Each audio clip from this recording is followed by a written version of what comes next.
AP ప్రతిపక్ష నేత వైకాపా అధినేత జగన్మోహన్ రెడ్డి ప్రధానమంత్రిని కలవడం ఏపీ రాజకీయాల్లో చర్చనీయాంశంగా మారింది. ఎన్నో రోజులుగా జగన్ మోడీని కలవాలనుకుంటున్నప్పటికీ ఇప్పటికి అవకాశం దొరికింది. జగన్ మోడీతో భేటీ అనంతరం బీజేపీకి తాను సపోర్ట్ చేస్తున్నట్లు తెలిపారు.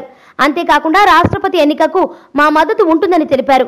అయితే ఇలాంటి ప్రకటన చేయగానే ఏపీ అధికార పార్టీ నేతలు జగన్పై విరుచుకుపడ్డారు.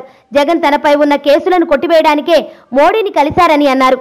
అయినా ఆర్థిక నేరస్తుడిని కలవడానికి మోడీ ఎలా అనుమతిచ్చారని టీడీపీ నేతలు వ్యాఖ్యానించారు. టీడీపీ వ్యాఖ్యలపై ఏపీ బీజేపీ నాయకత్వం మండిపడింది. బీజేపీ ఎమ్మెల్యే విష్ణుకుమార్ రాజు మాట్లాడుతూ జగన్ మోడీని కలిస్తే తప్పే ఉందని అన్నారు. మంత్రి పదవిలో ఉండి ఇలాంటి నిరాధార ఆరోపణలు చేయడం సరికాదని ఆయన సూచించారు. ప్రధానమంత్రి అన్నాక చాలా మంది కలుస్తారని, ఆ మాత్రం దానికే ఇంత రచ్చ చేయాలా అని మాజీ కేంద్ర మంత్రి దగ్గుబాటి పురంధేశ్వరి అన్నారు. జగన్ మోడీ కాళ్ల మీద పడటం మీరు చూసారా? మేము చూసామా?